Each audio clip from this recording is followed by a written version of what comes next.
Ini adalah cerita tentang selamatkan burung merak saat banjir bandang. Gadis kampung ini mendapatkan keajaiban besar ini. Hujan turun tanpa jeda sejak 3 hari yang lalu, mengguyur desa Sukaluhur yang berada di lembah sungai. Dari pagi hingga malam, langit seperti tidak pernah kehabisan air. Setiap tetes yang jatuh membawa suara kecemasan bagi seluruh warga desa. Di rumah-rumah kayu yang berdinding anyaman bambu, lampu-lampu temaram bergetar tertiup angin. Para orang tua menutup jendela rapat-rapat, sementara anak-anak kecil menangis karena takut. Namun di satu rumah kecil di pinggir desa, seorang gadis bernama Sari, 17 tahun, menolak tidur meski tubuhnya sudah lunglai. Sari duduk di samping ranjang reot tempat ibunya berbaring lemah. Perempuan itu, Bu Reni, sudah demam sejak pagi, keringatnya terus mengucur meski udara sangat dingin. Sari mengganti kain kompres untuk kesekian kalinya. Ia menatap wajah ibunya yang pucat, lalu memijat pelan tangannya. "Ibu sabar ya, sebentar lagi hujan berhenti, nanti Sari cari obat lagi," bisiknya. Listrik sudah padam sejak sore. Sari menyalakan satu-satunya lampu minyak yang tersisa. Nyala kecil itu memantulkan bayangan bergerak di dinding bambu, membuat suasana makin mencekam. Namun Sari tidak memikirkan dirinya. Yang ia pikirkan hanya satu, bagaimana ibu bisa sembuh? Tiba-tiba, suara gemuruh panjang dari arah timur memecah kesunyian malam. Gemuruh itu bukan suara petir, lebih berat, lebih dalam, seperti sesuatu yang ditarik oleh bumi. Sari berdiri, menahan napas. Tidak mungkin, apakah sungai sudah meluap? Gumamnya. Ia langsung berlari keluar rumah sambil membawa lampu minyak. Angin malam membuat obor kecil itu hampir padam. Dari kejauhan, ia melihat warga desa berlarian sambil berteriak. Beberapa membawa anak, beberapa lainnya memanggul barang-barang seadanya. "Sari! Air bah turun! Sungai pecah!" teriak Pak Darto, tetangga terdekat. Sari terkejut. "Bu Reni masih sakit. Tolong bantu aku." Tetapi Pak Darto sudah berlalu, menolong keluarganya sendiri. Sari kembali ke dalam rumah, menggendong ibunya dengan susah payah. Air sudah masuk ke halaman, merembes lewat pintu bambu. Hujan jatuh seperti jarum, melukai kulit. Tubuh Sari menggigil, tetapi ia memeluk ibunya erat-erat. "Ibu, kita harus pergi sekarang," ucapnya terbata. Dengan tenaga seadanya, ia menyeret ibunya keluar rumah menuju jalan desa yang sudah berubah menjadi sungai kecil. Lumpur meluncur mengikuti arus deras. Beberapa rumah bambu sudah tumbang terbawa banjir. Sari hampir terpeleset berkali-kali, namun ia tidak berhenti. Ketika sampai di dataran lebih tinggi, ia menaruh ibunya di bawah pohon besar. Napas Bu Reni masih sesak, tapi kondisinya sedikit lebih stabil. Sari memeluk ibunya. "Tunggu di sini, Bu. Sari bantu warga dulu." Ibunya hanya bisa mengangguk lemah.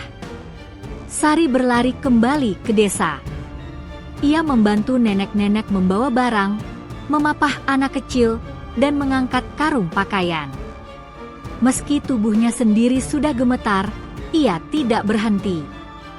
Dalam kekacauan itulah ia mendengar sesuatu yang aneh. Sebuah suara, bukan suara manusia. Suara seperti jeritan halus, panjang, dan penuh rasa sakit. Suara yang bahkan di tengah bencana tetap terdengar jelas. Suara yang memanggil dari arah hutan kecil di tepi sungai. Sari menengok. Apa itu? Tidak ada warga lain yang memperhatikannya. Semua sibuk menyelamatkan diri. Suara itu terdengar lagi, lebih jelas. Seperti rintihan. Seperti panggilan. Meski air makin naik dan gelap makin menelan desa, Sari justru melangkah menuju sumber suara itu. Bukan karena tidak takut, ia sangat takut. Tapi ada sesuatu dalam suara itu yang membuat langkahnya bergerak sendiri. Ketika sampai di batas hutan kecil, ia menahan napas. Sebuah pohon besar tumbang dihantam banjir, akarnya terangkat ke udara seperti jari-jari raksasa. Di bawah akar itu, ia melihat seekor burung merak, tapi bukan merak biasa. Bulunya berwarna biru kehijauan dengan corak keperakan yang memantulkan cahaya meski gelap. Sayapnya terjepit batang pohon. Kepalanya menunduk lemah. Tetapi mata itu menatap Sari seolah meminta pertolongan. Sari tertegun. Merak? Di tengah banjir begini? Bagaimana bisa? Burung itu mengeluarkan suara lirih lagi, bulu di lehernya bergetar. Sari tahu binatang itu akan mati kalau ia pergi begitu saja. Dan meski ia tahu risikonya sangat besar, jiwanya menolak meninggalkan makhluk terluka itu. Ia mencoba mengangkat batang pohon, tapi beratnya bukan main. Air sungai lewat di bawah kakinya, hampir menyeretnya jatuh. Giginya bergemeletuk karena dingin. Namun ia tidak menyerah. "Sabar ya, aku bantu," katanya sambil mengerahkan seluruh tenaga.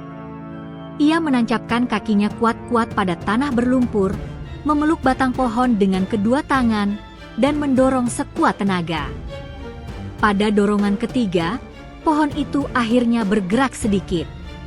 Merak itu berusaha menarik sayapnya keluar. Sari mendorong lagi hingga pohon itu cukup terangkat.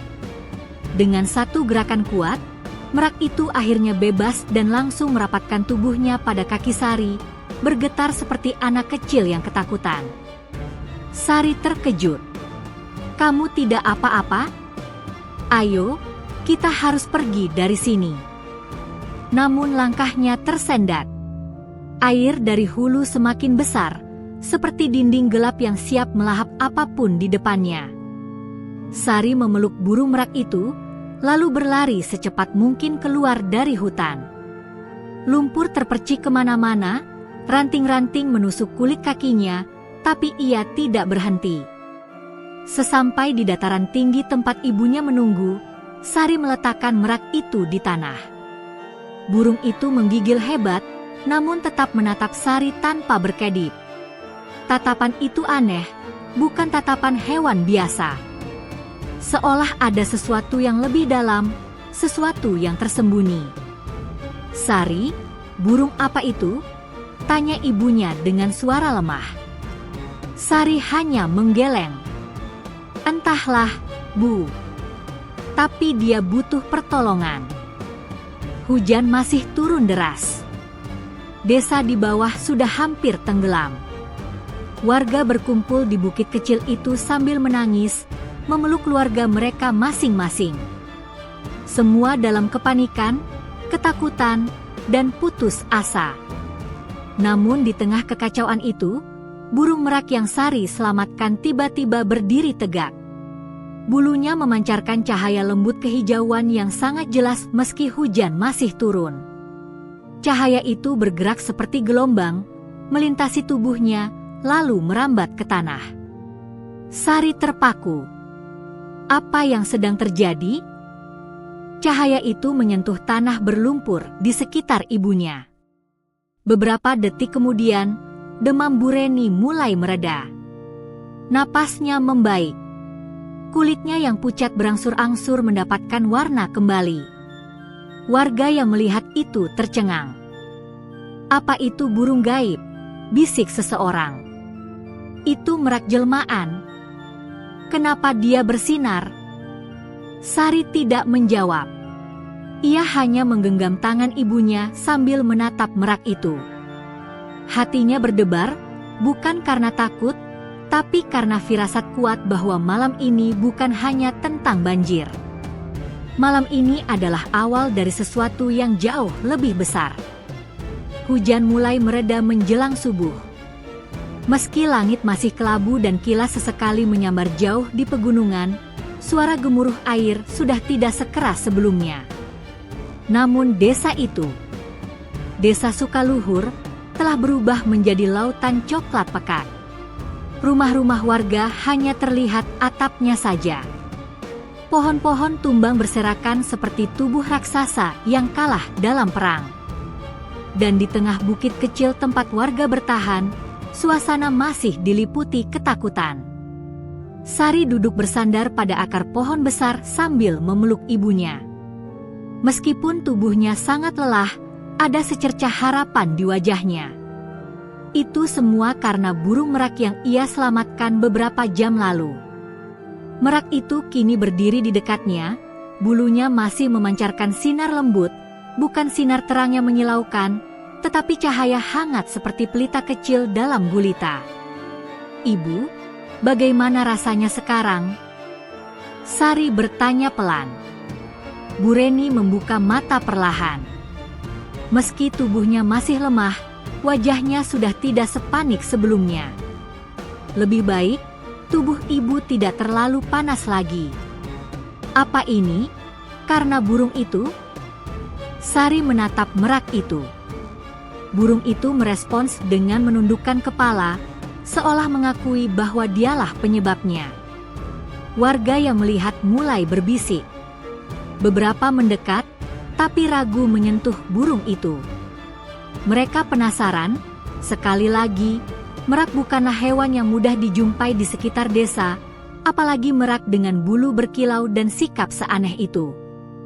Pak Darto, tetangga dekat Sari, melangkah maju. "Sari, kamu dari mana membawa burung itu?" "Saya menemukannya di hutan kecil dekat sungai," jawabnya jujur. "Tertimpa pohon tumbang. Sayapnya terluka." "Terus, kenapa bisa bersinar begitu?"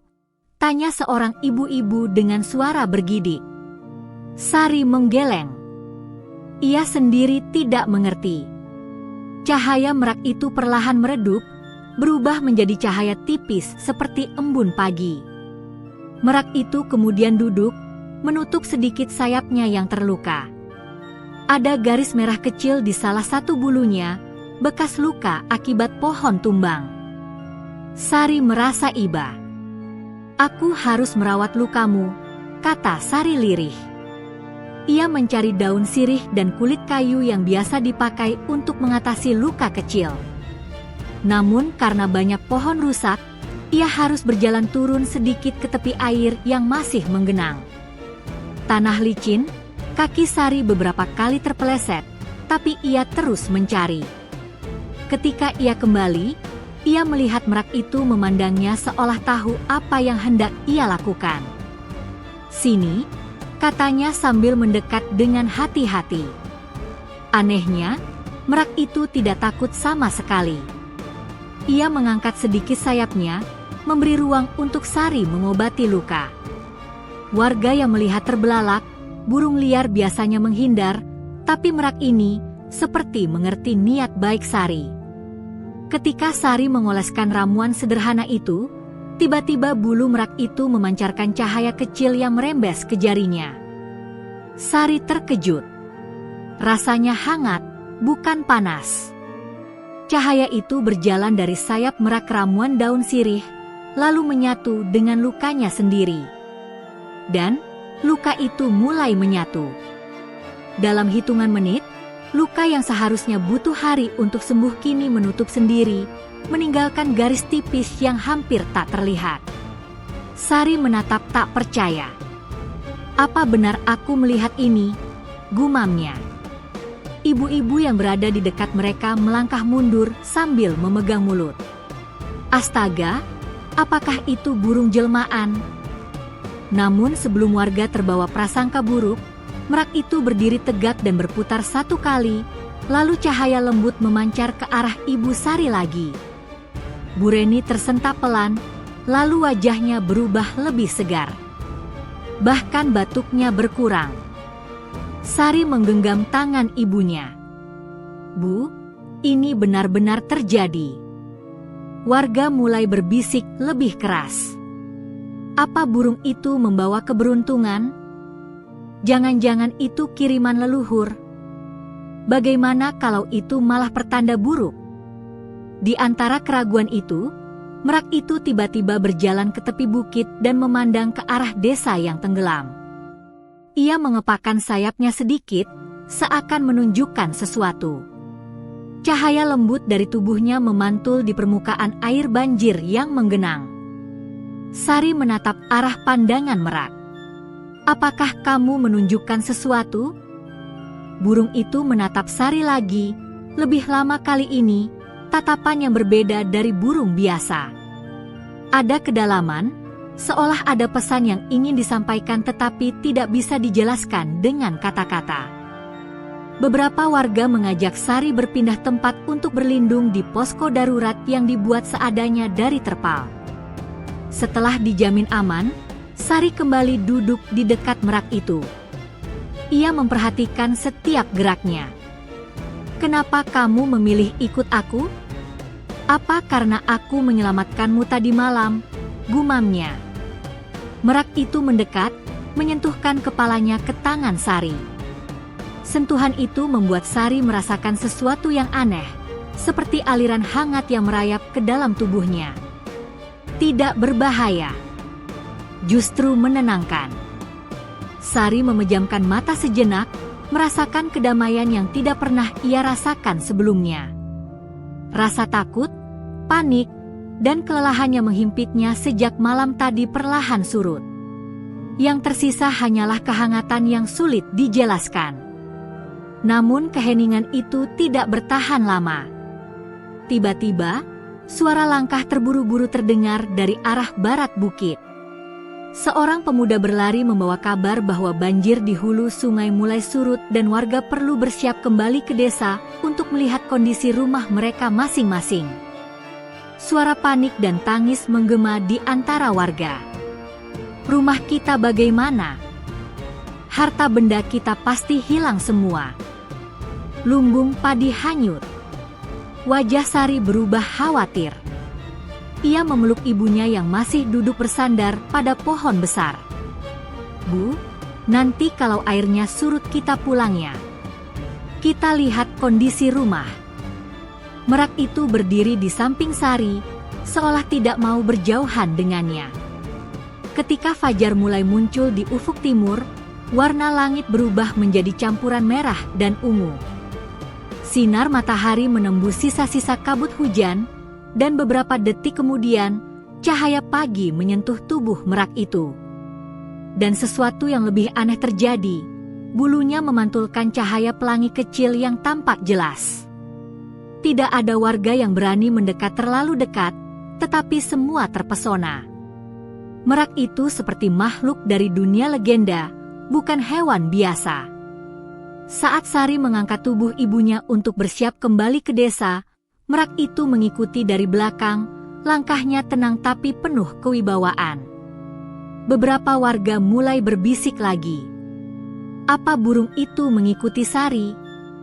Kenapa dia tidak pergi? Mungkin dia bukan burung sembarangan. Namun Sari tidak menggubris. Ia hanya ingin membawa ibunya pulang dan memastikan rumah mereka masih berdiri. Tapi jauh di dalam hatinya, ia merasakan sesuatu yang berbeda.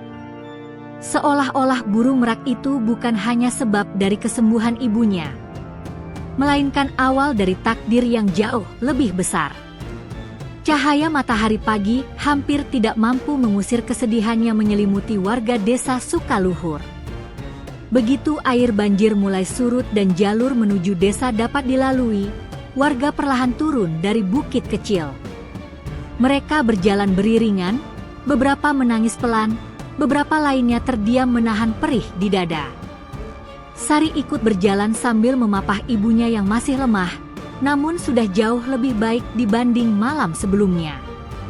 Burung merak itu mengikuti dari belakang. Langkahnya anggun meski tanah masih licin berlumpur. Kilau bulunya memantulkan sinar matahari, membuatnya tampak seperti makhluk langit yang turun ke bumi. Ketika Sari dan warga sampai di batas desa, kaki mereka terpaku. Nafas mereka tercekat. Desa Sukaluhur tidak lagi seperti desa yang mereka kenal. Rumah-rumah rebah dan patah seperti mainan rusak. Lumbung padi tinggal setengah, sisanya hanyut terbawa arus. Jalanan berubah menjadi kubangan lumpur. Pepohonan besar tumbang berserakan, sementara perabotan rumah warga mengambang tak tentu arah, kursi, kain, layar TV, pakaian, hingga kandang ayam yang kini kosong. Astagfirullah, desis seorang bapak dengan suara bergetar. Ibu-ibu menangis memeluk anak mereka. Beberapa pemuda langsung berlari mencari sisa harta benda yang mungkin masih tersangkut di ranting pohon atau tersisa di atap rumah. Teriakan dan isak tangis menyatu dengan suara air yang masih menetes dari daun-daun. Sari memandang rumah kecilnya. Dulu rumah itu berdiri dengan sederhana namun penuh kehangatan.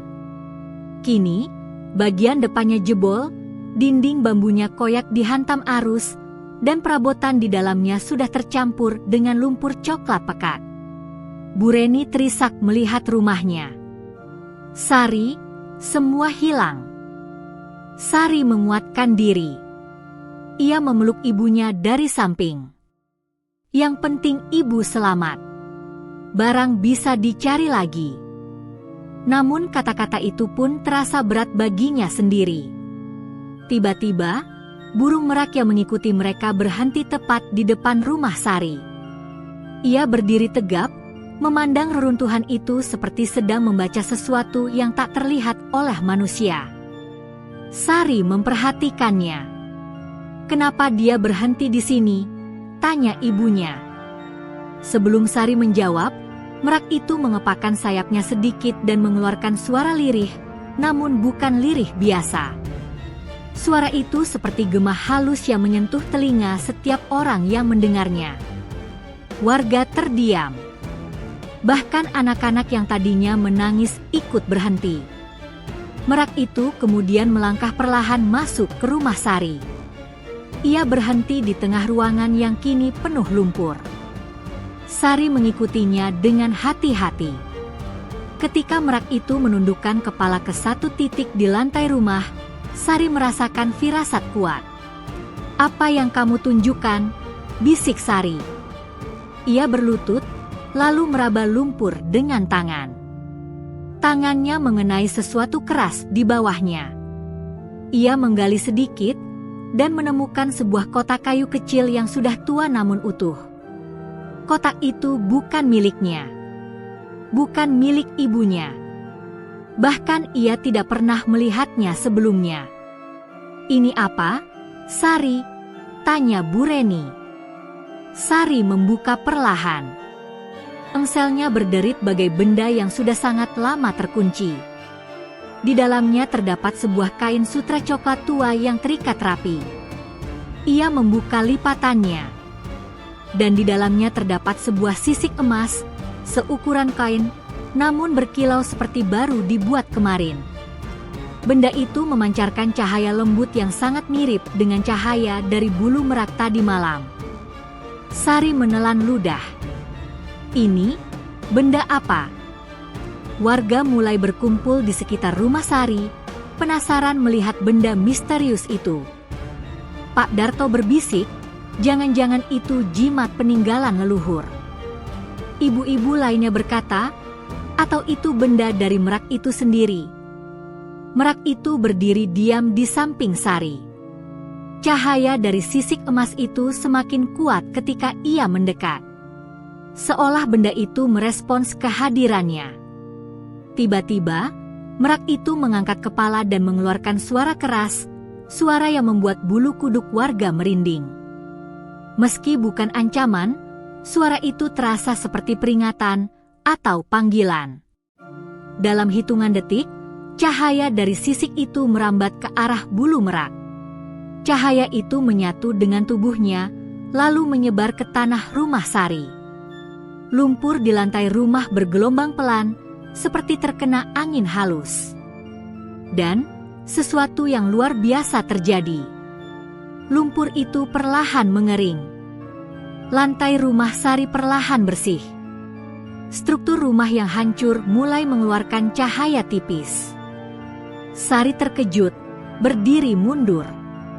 Warga terdiam penuh rasa tidak percaya. "Apa?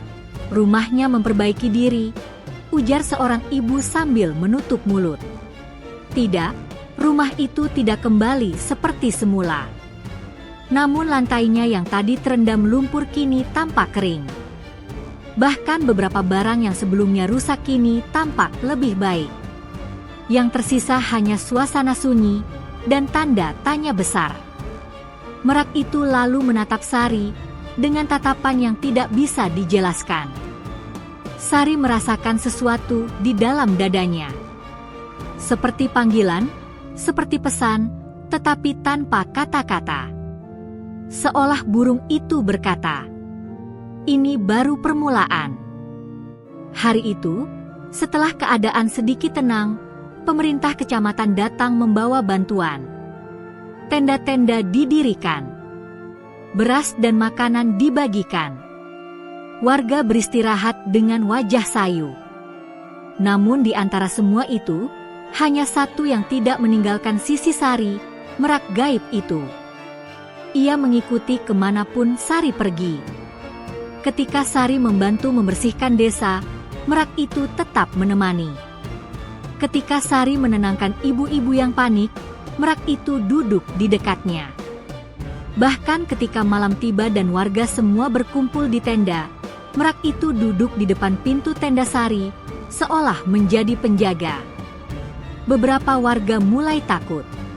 Beberapa lagi mulai percaya itu adalah hewan pembawa berkah. Namun satu hal yang jelas, burung merak itu bukan burung biasa. Sari duduk memandangi bulu-bulunya yang memantulkan cahaya redup malam. "Apa kamu sebenarnya?"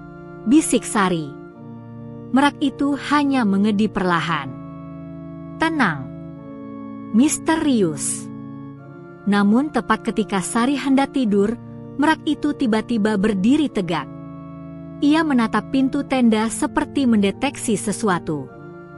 Bulu lehernya berdiri. Cahaya dalam bulunya menyala sedikit. Sari tersentak. "Kenapa? Ada sesuatu." Merak itu mengeluarkan suara rendah, bukan marah, tapi waspada. Sari keluar dari tenda dan melihat ke arah gelap.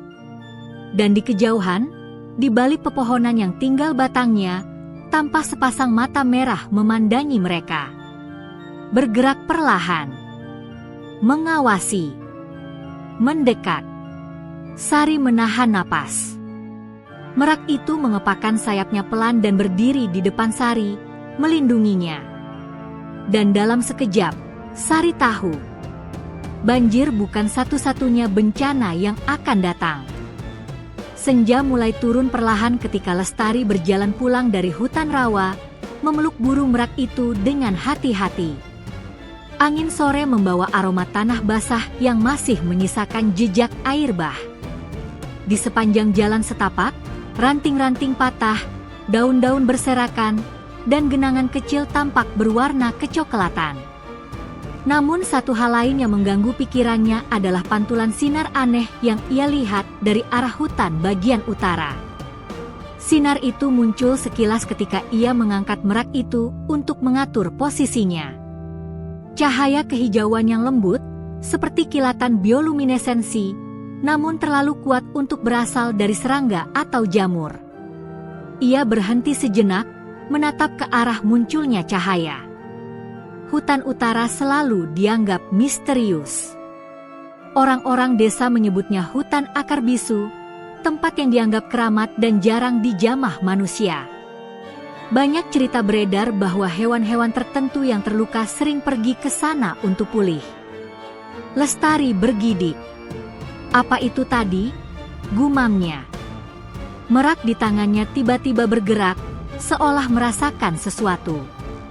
Bulu-bulunya berdiri sedikit, matanya memandang jauh ke arah sinar itu. Lestari menatapnya. Kau tahu sesuatu? Tanyanya seakan burung itu mengerti. Sejak Lestari menolongnya, burung merak itu menunjukkan perilaku yang tidak biasa, seolah memiliki kesadaran lebih tinggi. Lestari bahkan merasa bahwa merak itu mengikuti sesuatu yang tidak bisa dilihat manusia.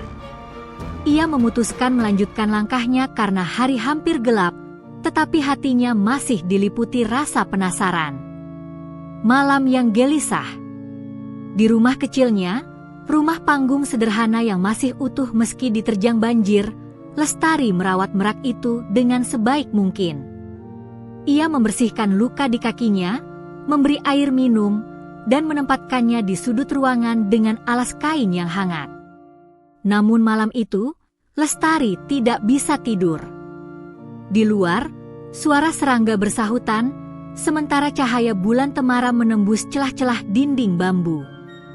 Setiap kali ia memejamkan mata, pikiran tentang sinar misterius itu kembali. Ia mendengar sesuatu. Suara seretan halus. Seperti langkah kaki, namun bukan manusia. Lestari bangkit, menyalakan lampu minyak. Merak itu terjaga, kepalanya menoleh ke arah jendela. "Kau dengar juga?" bisiknya. Suara itu semakin jelas, seretan daun, langkah ringan, dan dengusan kecil. Lestari membuka sedikit jendela dan melongok keluar. Gelap. Hanya ada pekarangan rumah yang basah dan pepohonan kelapa yang bergoyang tertiup angin. Tapi suara itu jelas datang dari balik pagar bambu yang roboh akibat banjir. Tiba-tiba, merak itu mengeluarkan suara lirih yang panjang, seperti peringatan. "Kenapa kau gelisah?" tanya Lestari. Merak itu mengepakkan sayapnya dan menatap ke arah hutan utara. Sekali lagi, sinar kehijauan muncul di kejauhan. Kali ini lebih terang, lebih jelas, dan lebih lama. Ya Tuhan, Lestari mundur selangkah. Ajakan aneh dari merak. Merak itu bangkit berdiri, padahal kakinya masih terluka, dan menyeret tubuhnya ke arah pintu. Lestari panik. "Tidak, kau masih sakit," serunya sambil berusaha menahan burung itu. Namun merak itu tetap memaksa, bahkan berputar dan menatap Lestari berkali-kali, seolah mengajak. "Apa kau ingin aku mengikutimu ke sana?" tanya Lestari, napasnya tercekat. Merak itu mengangguk, atau setidaknya gerakan kepalanya terlihat seperti anggukan. Ini aneh. Sangat aneh. Bahkan mustahil.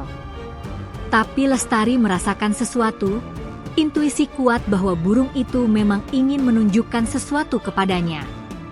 Setelah menimbang beberapa detik yang terasa lama, Lestari mengambil senter kecil dan selendangnya. "Baiklah, aku ikut."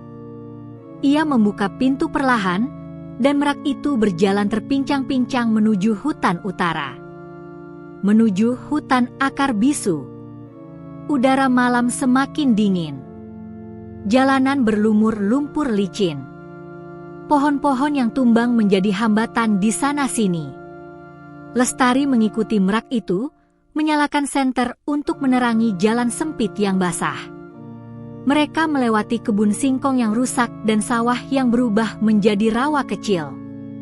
Ketika memasuki gerbang alami menuju hutan akar bisu, hawa di sekitarnya berubah total. Udara menjadi jauh lebih lembab, bahkan terasa berat. Kabut tipis menutupi tanah. Dan semakin jauh mereka berjalan, semakin jelas Lestari melihat bahwa sinar kehijauan itu memang berasal dari dalam hutan. "Aku tidak percaya aku melakukan ini," gumamnya. Burung merak berhenti sejenak, menoleh ke arah Lestari, seolah meyakinkan bahwa mereka berada di jalur yang benar. Kemudian melanjutkan langkah. Hutan akar bisu terkenal karena akar-akarnya yang membentuk seperti terowongan alami. Suara-suara malam seperti lenyap. Seolah semua makhluk menahan napas ketika seseorang memasukinya. Lestari merasakan bulu kuduknya berdiri. Di dadanya, jantung berdetak lebih cepat. Cahaya itu semakin dekat. Akhirnya mereka sampai di sebuah area terbuka kecil, dipenuhi akar-akar besar yang membentuk seperti kubah. Dari celah-celah akar itulah cahaya kehijauan itu muncul. Merak itu berhenti tepat di depan akar terbesar dan mengeluarkan suara lembut, seperti memanggil sesuatu. Lestari tertegun. Di dalam kubah akar itu, ada sesuatu yang bergerak. Cahaya kehijauan itu tiba-tiba berkumpul di satu titik, membentuk seperti pusaran kecil. Semakin lama semakin besar. Lestari melangkah mundur ketakutan. Apa itu? Kemudian terdengar suara, bukan suara manusia, bukan suara hewan, tetapi suara lembut yang seolah muncul langsung di dalam kepala Lestari. Kau telah menyelamatkan sang penjaga sayap zamrud. Lestari membeku. Penjaga? Sayap zamrud? Apa maksudnya? Burung merak itu berdiri tegak, bulu-bulunya memantulkan cahaya kehijauan itu seperti kristal. Untuk sesaat, Lestari melihat simbol berpendar muncul sebentar di tubuh merak itu sebelum lenyap.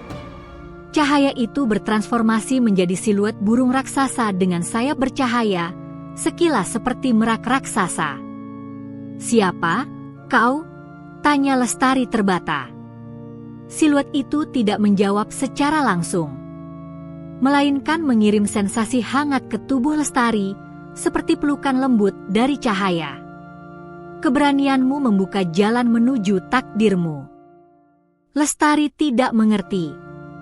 Ia ingin bertanya lebih banyak, tetapi tiba-tiba pusaran cahaya itu kembali berputar dengan kuat. Akar-akar di sekitar mereka memancarkan cahaya lembut. Tanah bergetar halus. Lalu, sesuatu terjadi pada burung merak itu. Lukanya yang parah tiba-tiba tertutup perlahan, seolah dijahit oleh cahaya. Kakinya yang pincang kembali normal. Bulu-bulunya yang kusam berubah menjadi lebih cerah, lebih indah, lebih berkilau, seperti batu permata hidup. Lestari terbelalak. Ini keajaiban. Siluet cahaya itu meredup perlahan, menyatu dengan tubuh merak itu. Setelah cahaya lenyap sepenuhnya, merak itu berdiri tegak, menatap Lestari dengan mata yang berbeda, lebih dalam, lebih bijak, lebih hidup. Dan saat itulah, untuk pertama kalinya sejak ia menyelamatkan burung itu, merak itu berbicara.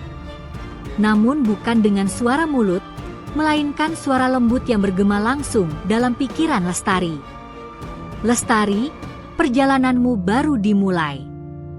Lestari terdiam, tubuhnya gemetar hebat. Dan hutan malam itu terasa seolah menyaksikan sesuatu yang jauh lebih besar daripada yang ia bayangkan.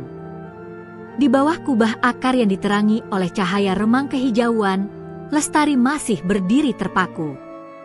Rasanya lututnya hampir tak mampu menopang tubuhnya. Bagaimana tidak? Ia baru saja menyaksikan hal yang mustahil. Seekor burung merak berubah, sembuh dalam sekejap, dan kemudian berbicara dalam pikirannya. Merak itu melangkah perlahan mendekatinya. Setiap gerakannya begitu anggun, bulu-bulunya berkilau memantulkan cahaya samar dari akar-akar besar di sekeliling mereka. Mata merak itu berwarna hijau zamrud, seolah menyimpan pusaran cahaya di dalamnya. Lestari menelan ludah. Napasnya terengah. Apa yang sebenarnya terjadi padamu?" Suaranya bergetar. "Aku bukan sekadar merak biasa." Suara itu muncul lagi dalam pikirannya, suara lembut namun dalam, seolah berasal dari tempat yang jauh namun terasa sangat dekat. "Aku adalah penjaga. Namun sekarang, aku juga adalah utang hidupmu." "Aku tidak mengerti," ucap Lestari sambil memegang dadanya yang berdebar hebat. "Penjaga apa? Dan kenapa aku?" Merak itu menatapnya tanpa berkedip. Ada sesuatu dalam tatapannya, seolah ia melihat lebih dalam daripada sekadar penampilan luar. Ketika kau menolongku dari banjir itu, kau membalikan arah takdirmu sendiri, Lestari. Lestari melangkah mundur 1 langkah. Takdirku? Apa maksudmu? Aku hanya ingin menyelamatkanmu. Itu saja. Merak itu mengibaskan sayapnya perlahan, dan untuk sesaat, bulu-bulunya kembali memancarkan kilau zamrud lembut yang membuat seisi kubah akar terang beberapa detik sebelum meredup. Kebaikan yang dilakukan dari hati yang paling jujur selalu membuka pintu yang tidak terlihat. Lestari menggeleng pelan. Aku tetap tidak mengerti. Merak itu menghampiri lebih dekat, dan entah mengapa, rasa takut Lestari perlahan memudar. Kini ia bisa merasakan kehangatan aneh yang memancar dari makhluk itu. Suara dari dalam bumi. Tanpa peringatan, tanah di bawah mereka tiba-tiba bergetar halus. Bukan gempa bumi biasa, ini lebih seperti detak jantung raksasa yang berdenyut di bawah tanah. Akar-akar di sekitar kubah merespons getaran itu, memancarkan cahaya lembut yang menari seperti aliran air. Lestari memegang salah satu akar agar tidak terjatuh. Apa yang sedang terjadi? Patahan takdir mulai terbuka, jawab merak itu dengan tenang. Patahan, apa? Tiba-tiba, di tengah kubah akar, muncul retakan cahaya di lantai tanah. Cahaya itu mengalir pelan seperti air berwarna hijau zamrud yang merembes keluar dari dalam bumi. Semakin lama, retakan itu makin melebar. Lestari mundur dengan panik. Itu apa? Kenapa bumi? Merak itu mengangsurkan sayapnya sebagai isyarat agar Lestari tetap tenang. Ini reaksi alam terhadap hadirnya penjaga sayap zamrud yang kembali aktif. Aku tidak paham apa-apa dari semua ini, jerit Lestari, matanya melebar ketakutan. Dan itulah sebabnya kau harus mendengarkan. Suara merak itu turun menjadi lebih halus, lebih menenangkan. Kau terpilih bukan karena kekuatan, tetapi karena hatimu. Kau memiliki sesuatu yang tidak dimiliki orang lain di desamu. Apa itu?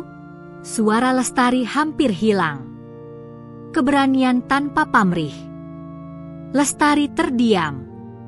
Ia menatap telapak tangannya sendiri, tangan yang sebelumnya ia gunakan untuk menarik bangkai kayu dan lumpur demi menyelamatkan merak itu saat banjir bandang.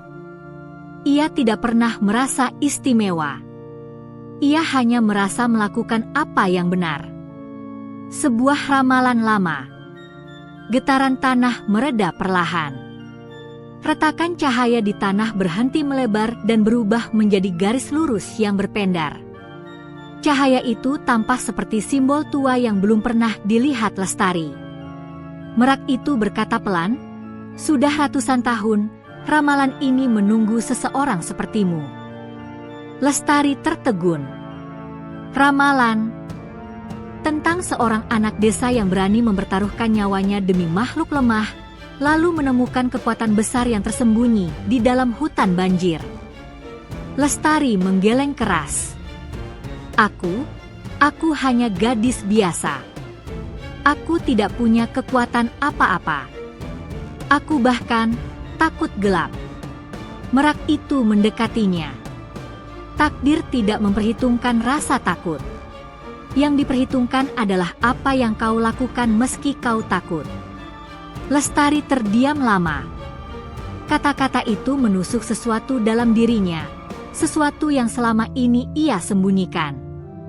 Ia memang sering dianggap lemah oleh warga desa, terutama karena ia hanya tinggal dengan ibunya yang sakit-sakitan. Banyak yang meremehkannya, memandang rendahnya karena kemiskinannya. Namun hari itu, ia justru menjadi orang yang menolong makhluk yang bagi orang lain tidak penting. Aliran kekuatan itu gerak. Merak itu kemudian berdiri tepat di atas retakan cahaya. Tiba-tiba, cahaya itu memancar lebih terang, bukan menyilaukan, tetapi lembut. Dari retakan itu, muncul aliran cahaya yang naik seperti kabut tipis. Kabut itu menyelimuti Merak, lalu bergerak ke arah Lestari. Apa yang terjadi? Pekik Lestari ketakutan. Jangan bergerak, kata Merak itu. Ini pengakuan alam. Kabut cahaya itu menyentuh kulit Lestari. Sungguh aneh, rasanya seperti hembusan angin hangat, namun juga seperti air sejuk yang menyentuh kulit. Tubuhnya merinding.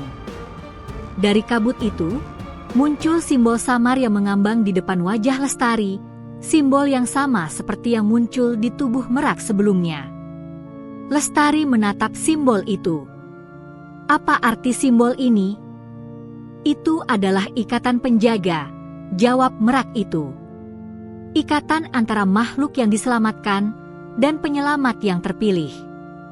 Simbol itu tiba-tiba melebur menjadi titik cahaya kecil lalu masuk ke dalam dada Lestari. Tubuhnya tergetar. Ia terengah, tidak tahu apakah ia ketakutan atau takjub. Apa yang kau lakukan padaku? Aku tidak melakukan apa-apa. Alam yang memilihmu. Kekuatan baru dalam diri Lestari. Lestari memeriksa tubuhnya. Tidak ada luka. Tidak ada perubahan fisik. Namun ia merasakan sesuatu yang berbeda. Ia bisa mendengar suara-suara kecil, desiran angin, getaran tanah, bahkan degup jantung Merak itu lebih jelas daripada sebelumnya. Apa yang terjadi padaku? Merak itu berkata pelan. Kini kau bisa mendengar bisikan alam. Kau akan membutuhkannya untuk apa yang akan terjadi nanti. Apa yang akan terjadi? Merak itu menatap jauh ke dalam hutan. Untuk pertama kalinya, ia tampak gelisah. Banjir bandang itu bukan akhir. Itu hanya awal. Jantung Lestari berdegup keras. Maksudmu, akan ada bahaya lagi? Merak itu menatapnya dengan sangat serius. Sesosok kegelapan telah bangkit dari dasar rawa banjir. Ia sedang mencari sesuatu, atau seseorang. Seseorang, seperti aku? Lestari bergetar. Ya. Hening. Udara terasa makin dingin. Bahkan kabut di sekitar kaki mereka terasa lebih pekat. Lestari menelan ludah. Apa yang harus kulakukan? Merak itu mendekat dan menyentuh tangan Lestari dengan kepalanya. Ikuti aku, Lestari. Akan kutunjukkan apa yang harus kau hadapi. Lestari menatap ke arah hutan yang gelap, dadanya sesak oleh rasa takut, namun di balik itu ada keberanian kecil yang perlahan menyala. Dan di malam yang hening itu, di bawah akar-akar raksasa, takdir baru seorang gadis desa pun mulai bergerak. Lestari menatap hutan yang kini tampak seperti mulut raksasa yang siap menelan siapa saja yang berani masuk. Angin malam meniupkan aroma tanah basah, bercampur dengan bau lumpur yang mengering setelah banjir bandang melanda desa. Di kejauhan, suara burung malam terdengar parau, seakan memperingatkan tentang sesuatu yang tidak terlihat. Burung merak itu berdiri tegap di hadapannya. Bulu-bulunya yang berkilau zamrud tampak memantulkan cahaya samar dari bulan yang tertutup awan. Tidak seperti sebelumnya, merak itu kini tampak jauh lebih besar dan gagah, seolah kekuatan yang tersembunyi dalam dirinya telah bangun sepenuhnya. Kita harus bergerak sekarang, kata merak itu dalam suara lembut yang hanya dapat didengar oleh Lestari di dalam pikirannya. Kegelapan itu semakin dekat. Lestari menelan ludah. Tapi aku tidak tahu apa yang harus kulakukan. Aku bahkan tidak mengerti kekuatan apa yang baru saja masuk ke dalam tubuhku. Kau akan mengerti ketika waktunya tiba. Merak itu menatapnya dalam-dalam. Untuk sekarang, ikuti aku.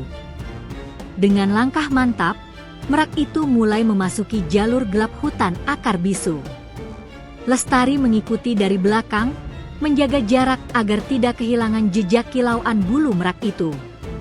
Setiap langkah terasa seperti memasuki babak baru dalam hidupnya, sesuatu yang ia belum siap untuk menghadapinya, namun tidak bisa lari darinya.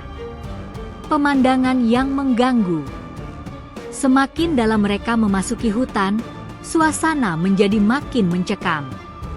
Kabut tipis menggantung rendah di atas tanah, menutupi akar-akar besar yang menjulur seperti tangan yang keluar dari tanah. Lestari merinding saat sebuah desiran lembut terdengar di belakangnya.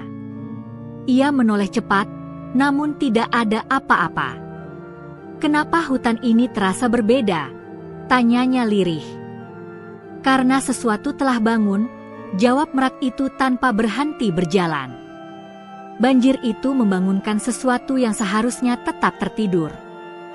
Lestari menahan napas. Apa itu? Makhluk? Makhluk? Tidak sepenuhnya. Merak itu berhenti sejenak, menatap ke arah semak gelap.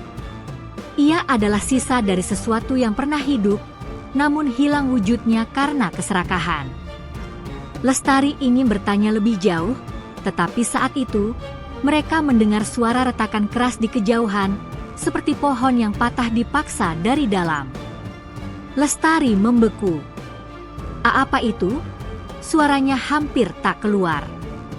"Ia sudah mulai bergerak," jawab merak itu, bulu-bulunya berdiri tegang.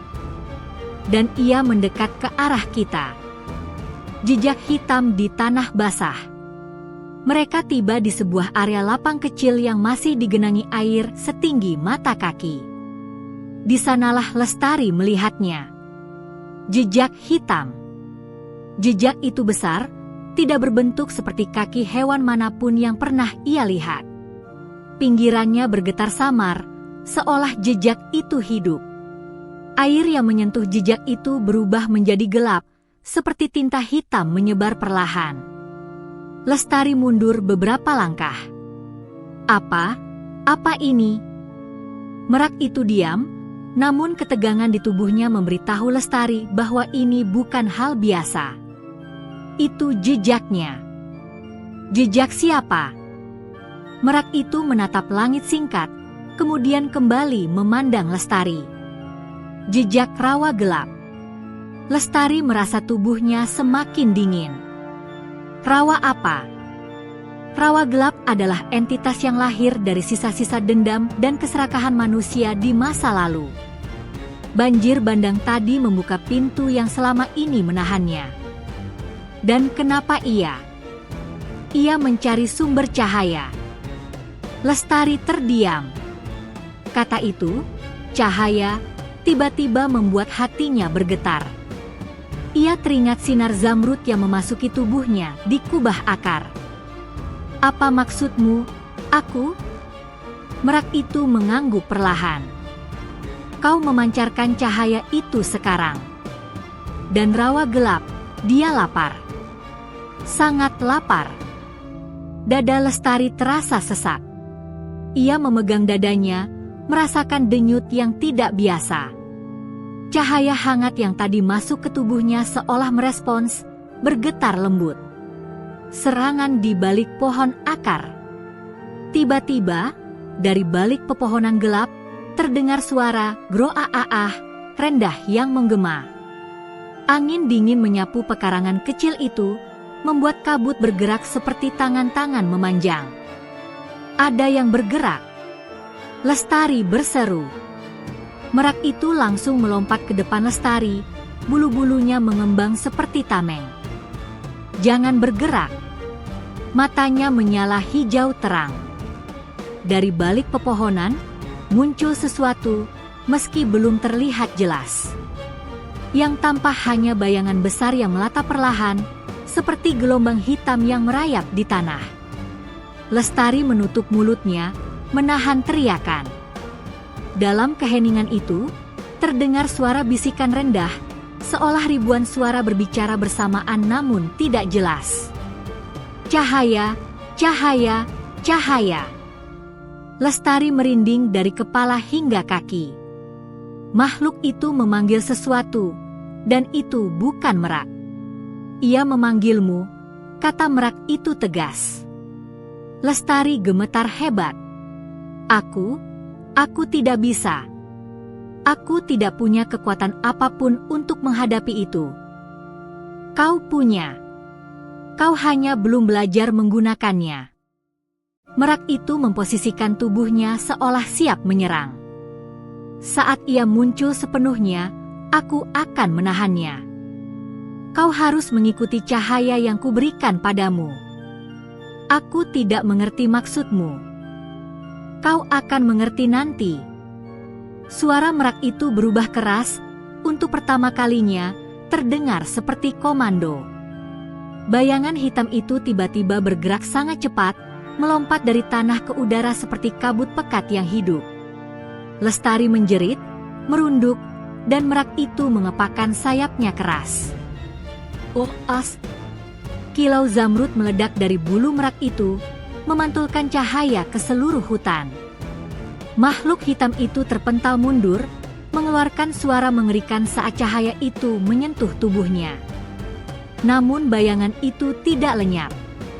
Justru semakin besar, semakin gelap, dan kini ia memiliki mata. 2 mata merah menyala. Lestari tersentak. Tolong jangan dekat. Lestari, dengarkan aku. Merak itu berteriak keras dalam pikirannya. Larilah ke arah bukit kecil di barat. Di sana cahaya itu akan memandumu.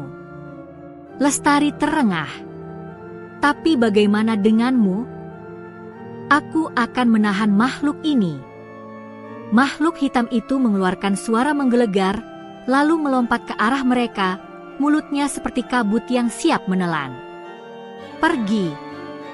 Lestari menggigit bibir, lalu berlari sekuat tenaga ke arah barat, air bercipratan di kakinya. Detak jantungnya berpacu cepat, suara teriakan merak dan geraman makhluk hitam itu bersahutan di belakangnya. Langkahnya tercekat di tanah basah. Napasnya nyaris habis. Namun saat ia hampir terjatuh, dadanya tiba-tiba berpendar. Cahaya itu muncul kembali, lebih terang dari sebelumnya, menuntunnya di tengah kegelapan hutan. Dan di belakangnya terdengar suara gemuruh besar. Seperti 2 kekuatan raksasa sedang bertarung dalam kegelapan. Lestari sadar. Ini baru permulaan. Angin sore berhembus pelan, tetapi membawa aroma tidak biasa, seperti campuran tanah basah, daun membusuk, dan sesuatu yang asing. Agus berdiri mematung di depan pohon pepaya yang batangnya tergores dalam, seolah dihantam sesuatu yang sangat tajam. Cahaya jingga matahari sore menembus sela daun pepaya dan jatuh tepat pada bekas cakaran itu. Bang, ini bekas apa? Suara lirih Bagus pecah. Nafasnya tersengal. Agus mengusap permukaan batang pepaya itu dengan ujung jarinya. Bekas garitannya dalam, panjang sekitar 2 jengkal. Ini bukan goresan parang, bukan juga bekas hewan biasa, gumamnya. Denyut di pelipisnya mulai terasa. Ada sesuatu yang bergerak tidak jauh dari tempat ini. Seperti ada mata yang memperhatikan. Ia merunduk, memperhatikan tanah di dekat akar pepaya. Ada jejak. Jejak kaki hewan, tapi tidak seutuh hewan. Setengah seperti manusia. Bentuknya aneh, seperti cakar panjang yang menapak dangkal di tanah lembut. Bagus mundur 2 langkah. Bang, kita pulang aja. Aku takut. Agus tetap menatap jejak itu. Kita nggak bisa pulang sebelum tahu apa yang ngacak-ngacak kebun Pak Dul. Kalau kita pergi sekarang, dia bisa balik malam ini dan masuk ke halaman rumah warga. Bagus menelan ludah. Tapi jejaknya aneh banget. Agus mengambil sebatang kayu keras di tanah, menyalakan senter kecil yang selalu ia bawa di kantong celananya. "Dengar, Gus. Kau pegang senter. Kalau aku bilang lari, kau lari." Bagus mengangguk cepat, walau lututnya tampak gemetar. Mereka menyusuri jejak itu, yang semakin lama semakin jelas. Cabang-cabang kecil patah, daun-daun berserak, dan beberapa pepaya muda tergeletak di tanah, seolah dicabut dari tangkainya dengan paksa. Setelah sekitar 15 langkah, suara geraman pelan terdengar dari semak-semak sambil membuat dedaunan bergetar. Bagus langsung bersembunyi di belakang Agus. "Bang, ada sesuatu." Agus mengangkat tangan, memberi isyarat agar Bagus diam. Perlahan, ia mendekat satu langkah. Geraman itu berhenti. Sunyi. Hening. Seolah hutan menahan nafas. Tiba-tiba, bruk, sebuah pepaya jatuh sendiri dari atas, menghantam tanah dekat kaki mereka. Bagus hampir menjerit. "Tenang," Agus berbisik. Namun baru beberapa detik kemudian, muncul suara langkah cepat dari arah pundukan tanah dekat pohon pisang. Langkah itu seperti 4 kaki, tapi sesekali berubah menjadi 2. Dan itu membuat bulu kuduk Agus berdiri. Ia mengarahkan senternya ke arah bunyi itu. Daun-daun bergerak. Semak-semak bergoyang keras, lalu sesuatu melintas cepat. Hitam, besar, berbulu. Bagus menjerit kecil. "Bang, apa itu?" "SSHH." Agus menyorot ke arahnya lagi. Kali ini tidak melintas, melainkan berhenti. Sosok itu berdiri tegak di kejauhan. Hanya terlihat siluetnya, tetapi bentuknya jelas tidak normal. Tingginya sekitar setinggi manusia, tapi kedua lengannya terlalu panjang dan jari-jarinya seperti cakar. Bagus mundur sambil menarik kaos Agus. "Kita pulang sekarang, Bang." "Sekarang?" Agus menatap siluet itu tanpa berkedip. Sesuatu dalam tubuhnya mengatakan bahwa ia pernah melihat hal semacam ini, tapi di mana? Atau kapan? Tubuh itu seolah mengingatnya. Ia mengambil langkah kecil, maju. "Bang, jangan dekati." Bagus memohon. Agus berhenti, tetapi tidak menyerah. "Aku cuma mau lihat lebih jelas." Sosok itu menggeram pelan. Telinga Bagus langsung berdenging. Agus menggenggam kayu lebih erat. Ketika senternya diarahkan lebih tepat, sosok itu tampak jelas 1 detik saja. Seekor harimau, tapi berdiri seperti manusia. Mata kuningnya menatap langsung ke arah mereka. Setelah itu, sosok itu berbalik dan kabur ke arah sungai kecil di tepi kebun. Bagus jatuh terduduk. "Ya Allah, Bang, itu bukan harimau biasa." Agus memasukkan senter ke kantong. Itu bukan hewan sembarangan. Dan, sepertinya dia tidak berniat menyerang. Dia hanya melintas. Tapi kenapa kayak gitu? Kenapa 2 kaki? Kenapa matanya kayak manusia? Agus menghela napas panjang. Pikirannya berputar keras. Ia mengingat sebuah cerita tua dari kakeknya tentang harimau penjaga tanah, makhluk gaib yang menjaga hutan dari perusak dan pencuri. Makhluk itu konon bisa berubah bentuk, setengah manusia, setengah harimau. Tapi Agus selalu menganggapnya dongeng. "Bang, kita bilang aja ke Pak Dul." "Bilang ada makhluk itu di kebun," ujar Bagus panik. Agus menggeleng pelan. "Belum. Kita harus pastikan dulu. Jangan sampai warga panik." "Jadi, apa rencananya?" Agus menatap arah sungai. Kita ikuti sampai batas aman. Kita cuma mau lihat kemana dia pergi. Bagus menggeleng cepat.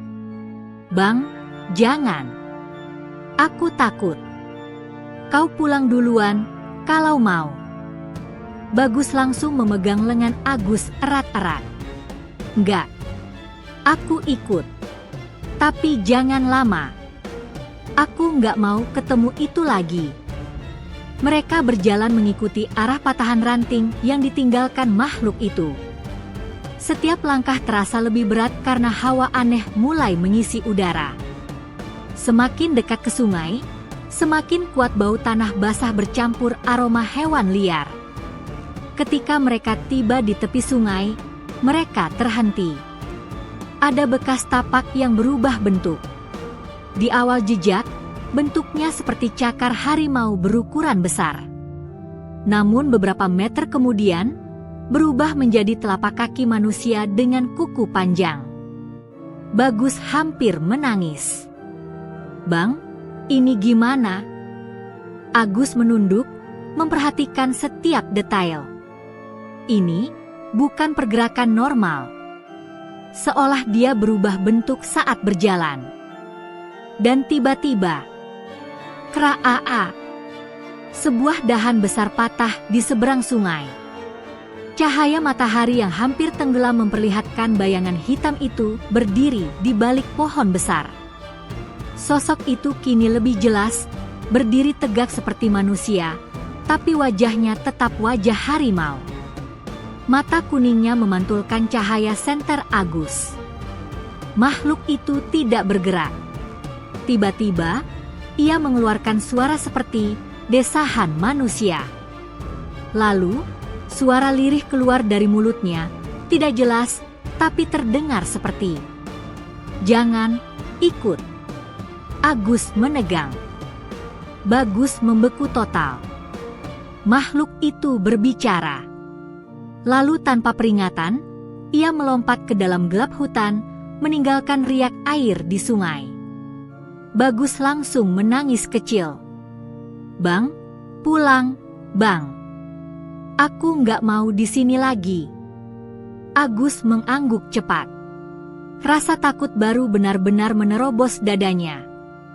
Jika makhluk itu bisa bicara, maka ia bukan hewan. Ia bukan manusia. Ia sesuatu di tengah-tengah. Dan kemungkinan besar, ia sedang memperingatkan sesuatu yang lebih besar. Malam turun perlahan, menyelimuti desa dengan suasana yang lebih sunyi dari biasanya. Angin yang biasanya bertiup lembut kini membawa hawa dingin yang menempel di kulit seperti kabut tak terlihat. Agus dan Bagus berjalan pulang dari sungai dengan langkah tergesa. Namun setiap kali mereka menoleh ke belakang, bayangan hutan terasa seperti mengikuti. Begitu mendekati perkampungan, suara jangkrik pun terdengar berbeda, seperti tidak sinkron, seperti hening yang dipaksa terdengar hidup. Bang, suara Bagus bergetar. Aku masih ingat cara dia ngomong. Agus mengangguk, tapi wajahnya tetap serius. Aku juga dengar. Itu bukan suara harimau. Itu suara manusia, Gus. Tapi serak dan tertekan. Dia bilang, jangan ikut, ya? Agus terdiam sesaat sebelum menjawab. Iya. Peringatan. Bagus memeluk tubuhnya sendiri seolah kedinginan. Bang, kenapa makhluk kayak gitu bisa ada di kebun warga? Apa dia mau nyerang? Agus berhenti berjalan, memandang ke arah hutan yang perlahan tenggelam dalam kegelapan. Aku nggak yakin dia mau nyerang. Harimau biasa pun kalau mau menyerang pasti langsung terkam. Tapi dia berdiri, melihat kita, bicara. Bagus mengecilkan suara. Berarti dia sadar. Agus tidak menjawab. Dalam benaknya, potongan cerita lama dari kakeknya kembali berputar. Di hutan lama itu, dulu ada seorang penjaga.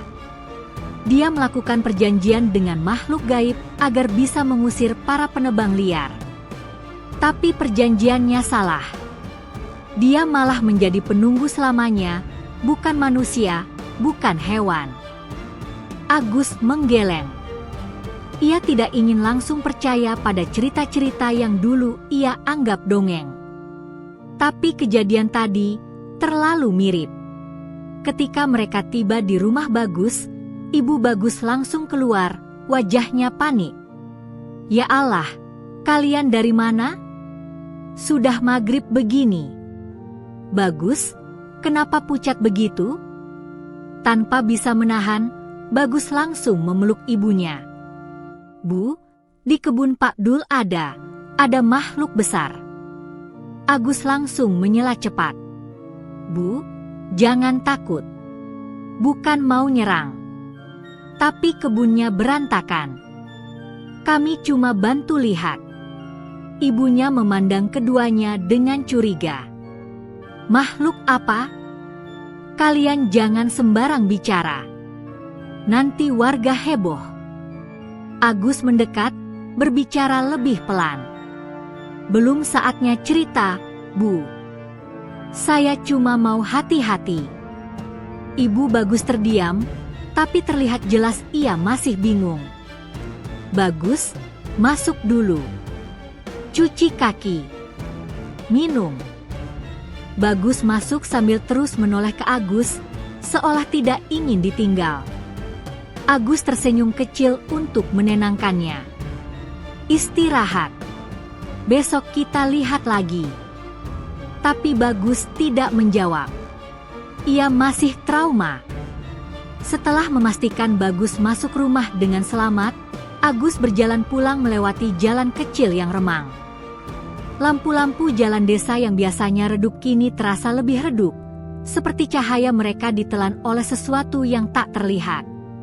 Ketika ia lewat di depan rumah Pak Dul, ia melihat lelaki tua itu duduk di beranda sambil mengunyah sirih. Wajah Pak Dul penuh garis usia, tetapi matanya masih tajam seperti selalu. "As, sini sebentar," panggilnya. Agus mendekat. "Ada apa, Pak?" Pak Dul menghela napas panjang, lalu menatap ke arah kebunnya yang gelap.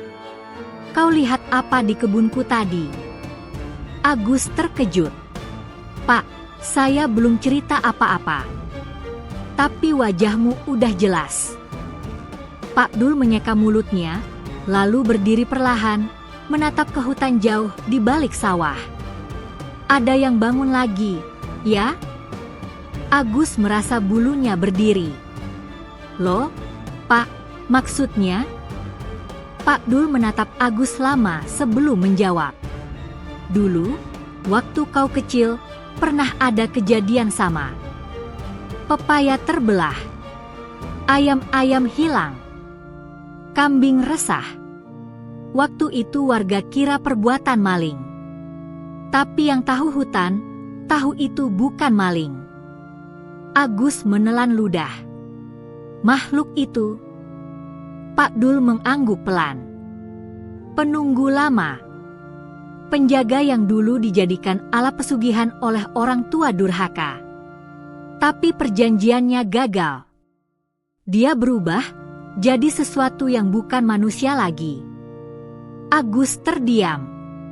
Benar, cerita itu persis seperti dongeng yang diceritakan kakeknya. Tapi kali ini, tidak ada rasa dongeng di dalam suaranya. Suaranya penuh kepastian dan ketakutan lama. "Makhluk itu dulu kalem, As," lanjut Pak Dul. "Cuma jaga hutan. Tapi kalau ada yang salah, dia muncul." "Kesalahan apa, Pak?" Pak Dul menoleh, menatap Agus lebih dalam seolah memilih kata. "Ada yang bangunin dia." Suara itu membuat tenggorokan Agus mengering. "Bangunin, maksudnya?" "Entah siapa," kata Pak Dul. "Tapi dia nggak akan bangun kalau nggak ada ritual." "Ritual?" Kata itu menggema di kepala Agus. "Pak, kalau benar ada warga yang main pesugihan." Pak Dul memotong cepat. "Jangan asal tuduh. Tapi, aku rasa seseorang sedang mencoba menguasai sesuatu yang gak boleh disentuh." Agus semakin gelisah. "Terus saya harus lakukan apa, Pak?" Pak Dul menatapnya lama. "Kau punya keberanian, Agus. Dan makhluk itu tidak menyerangmu. Berarti dia melihat sesuatu dalam dirimu. Besok, kalau kau mau tahu lebih banyak, datang ke rumah Pak Leman. Dia saksi hidup dari peristiwa dulu." Agus mengangguk pelan. Saat ia hendak pulang, Pak Dul memanggil lagi. "As, hati-hati kalau lewat dekat sungai malam-malam." "Kenapa, Pak?" Pak Dul memandang hutan yang semakin gelap, lalu menjawab dengan suara rendah. "Soalnya, katanya penunggu itu suka muncul di air kalau dia lagi marah." Malam semakin larut ketika Agus berjalan sendirian menuju rumahnya. Langkahnya berat. Pikirannya penuh dengan potongan peristiwa sore tadi. Wajah makhluk itu, matanya, suara lirihnya. Setibanya di rumah, ia meletakkan sandal dan masuk. Rumahnya kecil, sederhana, hanya diterangi satu lampu gantung kuning yang memantulkan bayangan panjang di dinding. Ia duduk di kursi kayu dan memegang kepala. Namun sebelum sempat memejamkan mata, sebuah suara lirih dari luar rumah membuatnya tersentak. "Es, hahaha." Seperti bisikan. Agus berdiri cepat dan berjalan ke jendela.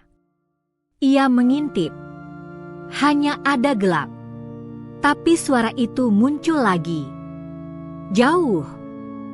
Suara itu mirip suara makhluk tadi. Lirih, serak, seperti setengah manusia setengah binatang.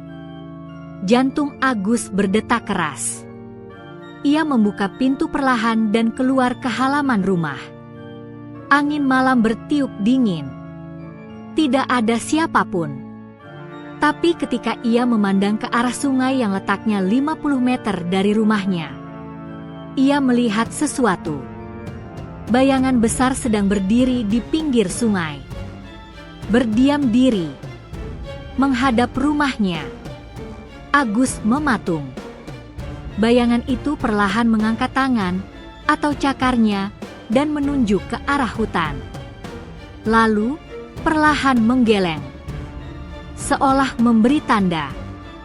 "Jangan ke sana."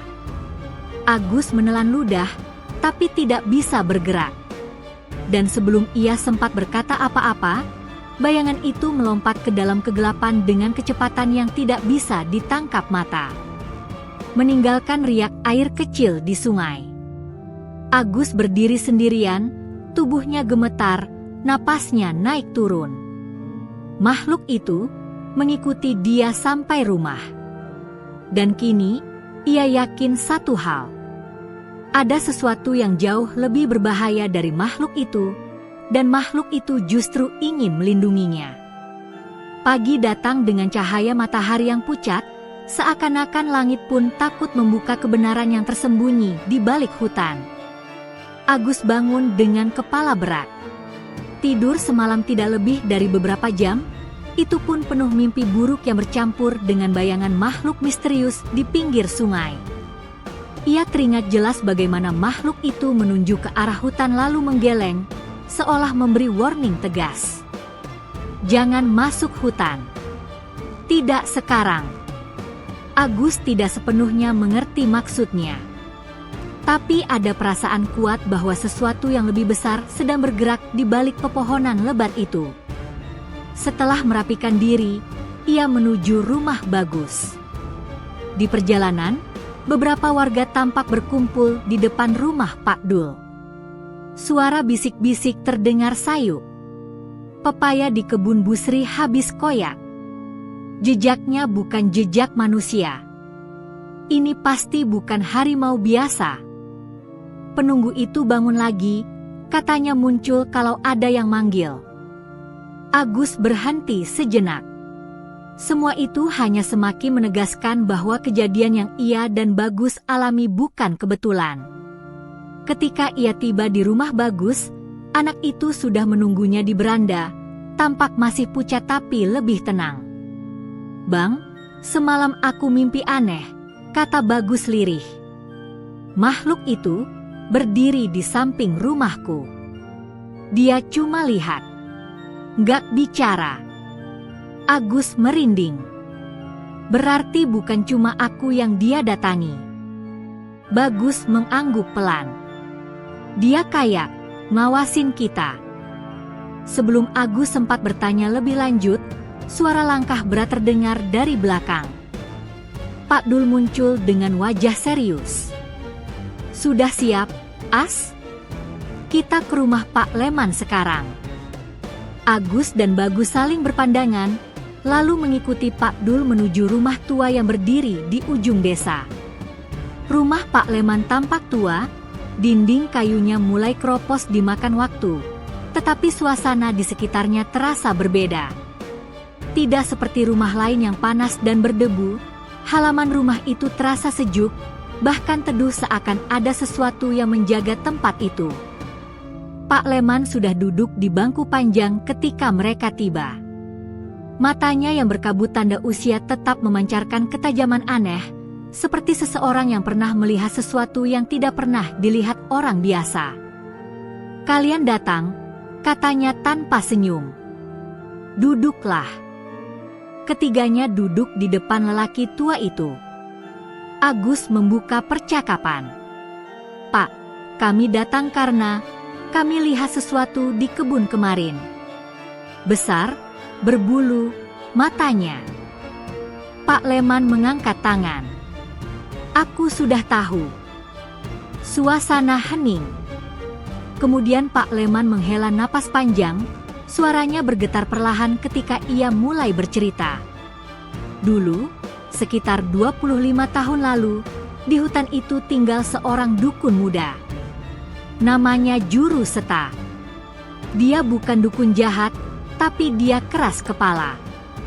Dia benci pada para penebang hutan yang merusak tanah leluhur." Agus dan Bagus saling melirik. "Suatu hari," lanjut Pak Leman, "penebang liar membakar satu blok hutan demi membuka lahan. Juru Seta marah. Dia memohon pada roh penunggu hutan untuk memberinya kekuatan besar agar bisa menghentikan mereka." Pak Dul menambahkan, "Roh itu memberi syarat. Jika ingin kekuatan, maka ia harus siap menjadi bagian dari hutan." Pak Leman mengangguk. Juru Seta menyetujuinya. Ia berubah. Tubuhnya menjadi besar, berbulu, kuat, tapi bukan lagi manusia. Bukan pula binatang. Bagus meneguk ludah. Makhluk itu, Juru Seta, bukan sepenuhnya. Jiwanya terpecah. Ada bagian yang masih manusia, sehingga kadang dia bisa bicara. Tapi bagian lainnya adalah roh hutan yang marah. Agus memutar ulang dalam ingatannya bagaimana makhluk itu mengeluarkan suara lirih. "Jangan ikut. Itu bukan suara ancaman. Itu suara seseorang yang sedang berusaha memperingatkan." "Pak," tanya Agus, "kenapa dia bangun lagi sekarang? Siapa yang memanggilnya?" Pak Leman menatap Agus lama, lalu menjawab, "Karena ada ritual baru dilakukan. Ritual memanggil penjaga hutan. Ritual pesugihan." Bagus merinding. "Siapa yang begitu berani, Pak?" Pak Leman menggeleng. "Belum tahu. Tapi ciri-cirinya jelas. Hewan kecil mati, pepohonan tumbang tanpa sebab, sungai berubah bau tanah, semua itu tanda ada orang yang mencoba membuat perjanjian sama seperti Juru Seta dulu." Ia lalu menatap Agus dalam-dalam.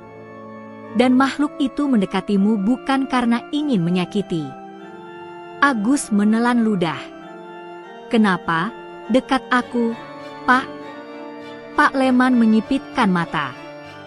Karena kau mirip seseorang. Seseorang. Mirip juru seta, sebelum berubah. Agus merasakan jantungnya serasa jatuh. Ia ingin menyangkal, tapi tatapan Pak Leman begitu kuat.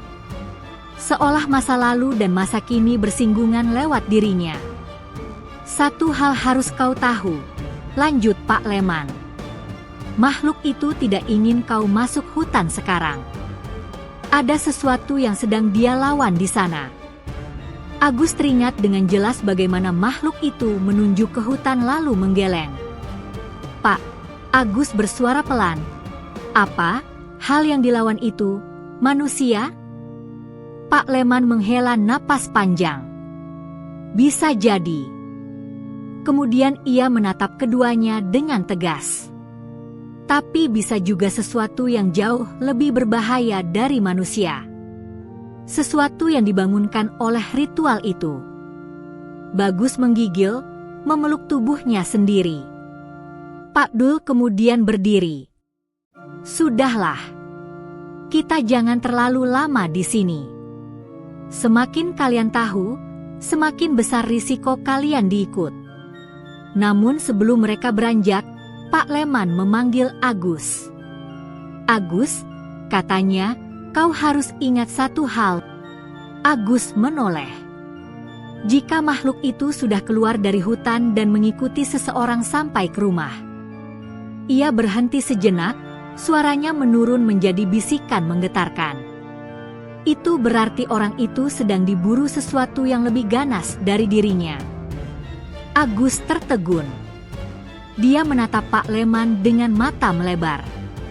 Sesuatu memburuku? Pak Leman menatapnya dengan sangat serius. Ya. Dan itu bukan makhluk hutan. Itu manusia. Setelah meninggalkan rumah Pak Leman, Bagus semakin gelisah. Bang, maksudnya kita diburu? Siapa?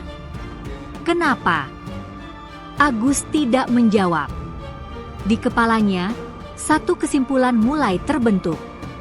Jika ada orang yang melakukan ritual pesugihan hutan, dan ritual itu menghidupkan kembali kekuatan di hutan, maka orang itu pasti tidak suka Agus dan Bagus melihat makhluk itu.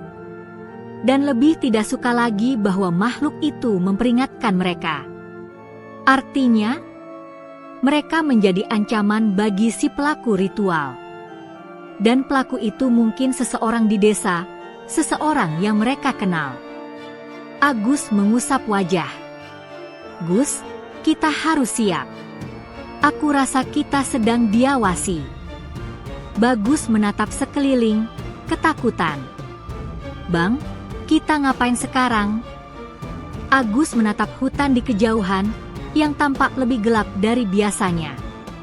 Kita cari siapa yang melakukan ritual itu. Mulut Bagus langsung terbuka lebar. Bang, kita mau lawan orang pesugihan? Agus mengangguk pelan namun tegas. Ada banyak nyawa yang bakal jadi korban kalau kita diam. Dan saat itu angin berhembus dari arah hutan, membawa suara lirih yang nyaris tak terdengar. Suara yang pernah mereka dengar sebelumnya. Jangan ikut. Bagus mundur ketakutan. Tapi Agus berdiri tegak, tatapannya tajam ke arah pepohonan gelap yang bergoyang pelan. Maaf, gumamnya pelan. Aku nggak bisa nurut. Karena sekarang ia tahu.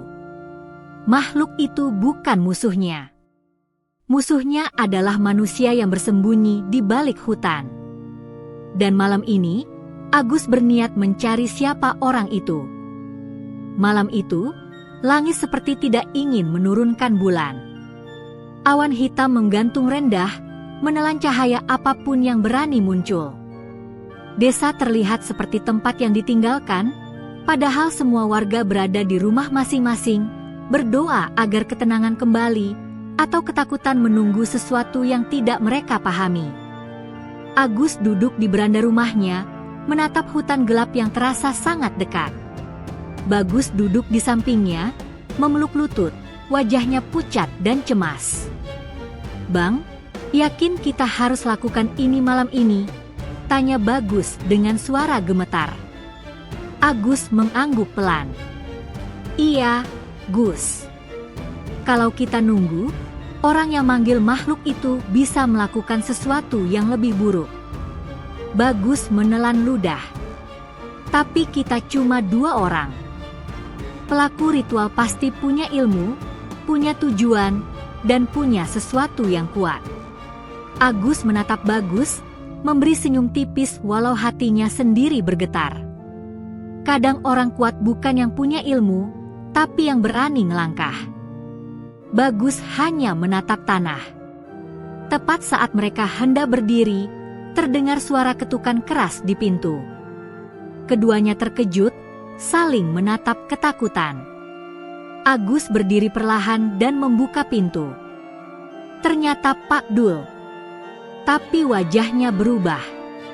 Wajahnya pucat, keringat dingin menetes. Napasnya berat seolah ia baru berlari jauh. "As, kalian harus ikut aku sekarang." "Kenapa, Pak?" Agus bertanya gelisah. Dengan suara bergetar, Pak Dul menjawab, "Pak Leman hilang." Jantung Agus seperti berhenti berdetak sejenak. "Hilang? Gimana ceritanya?" "Ia diculik," kata Pak Dul lirih. Pintu rumahnya terbuka. Ada bekas seretan. Ada tanda-tanda ritual baru. Dan di lantai depan rumahnya ada simbol darah. Bagus menutup mulutnya ketakutan. "Jadi, pelaku ritual itu mulai menyerang?" tanya Agus. Pak Dul mengangguk. "Dan bukan sembarang orang. Ini orang yang paham betul cara memanggil kekuatan hutan. Jika dia berhasil menyempurnakan ritual malam ini, dia bisa bangunin lebih banyak makhluk. Termasuk sisi gelap juru seta." Agus mengepal tangan. "Pak," katanya tegas, "tolong antar saya ke tempat ritual itu." Pak Dul tampak ragu. "As, lokasi ritual itu bukan tempat sembarangan. Bahkan warga dulu saja nggak berani masuk." "Pak," Agus menatapnya dalam-dalam, "kalau kita nggak ke sana, pelakunya bakal menyelesaikan ritualnya. Bakal ada korban lagi." Pak Dul terdiam lama, sebelum akhirnya menghela napas panjang. "Baik, tapi kalian harus siap dengan apapun." Mereka bertiga berjalan menuju hutan dengan membawa senter dan parang. Udara malam terasa jauh lebih dingin. Angin yang bertiup membawa bau tanah basah bercampur dengan aroma serupa darah kering. Ketika mereka memasuki batas hutan, semua suara menghilang, tidak ada jangkrik, tidak ada burung malam. Bahkan angin seperti berhenti. Akan tetapi, ada satu suara. Duk, duk, duk. Suara seperti dentuman drum dari jauh, teratur dan berulang. "Pak, itu suara apa?" Bagus bertanya. Pak Dul menjawab lirih, "Itu suara beduk ritual. Dulu dipakai untuk memanggil roh penjaga." Bagus menggigil. Agus justru mempercepat langkahnya. Semakin dalam mereka masuk, semakin jelas pula tanda-tanda ritual. Pohon-pohon besar memiliki bekas torehan. Beberapa akar pohon tampak tercabut seolah digali paksa. Udara bergetar tipis seperti seseorang sedang memanipulasi energi. Hingga akhirnya mereka tiba di area lapang kecil di tengah hutan. Dan di sanalah ritual itu berlangsung. Di tengah lapang, seorang lelaki bersorban hitam berdiri di depan lingkaran tanah yang dipenuhi simbol. Dupa hitam menyala di sekelilingnya. Api unggun biru terbakar tanpa suara. Dan di tengah lingkaran itu, tubuh Pak Leman terikat. Bagus hampir berteriak, Tapi Agus menutup mulutnya cepat. "Diam," bisiknya. Pelaku ritual itu mengangkat tangan dan berbicara dengan bahasa yang tak dipahami, bahasa tua yang terdengar seperti geraman dan bisikan. Suara itu membuat bulu kuduk berdiri. "Pak, siapa dia?" Agus berbisik. Pak Dul menjawab dengan wajah pahit. "Itu Juru Tapak, saudara tiri Juru Seta. Dulu dia pernah mencoba mengambil kekuatan hutan, tapi ditolak. Sekarang dia berusaha memanggil sisi gelap Juru Seta untuk dijadikan balas dendam." Agus mengerti. Ritual ini bukan untuk kekayaan. Ini untuk membangkitkan makhluk yang lebih ganas dari apapun yang pernah ada di hutan. Kalau dia selesai ritualnya, kata Pak Dul, desa ini bisa lenyap. Agus menarik napas panjang. "Gus, ikut aku. Kita hentikan ini." Bagus ingin menolak. Mulutnya ingin berkata tidak. Tapi ketika ia melihat tubuh Pak Leman terguncang lemah di tengah lingkaran itu, ia akhirnya mengangguk kecil.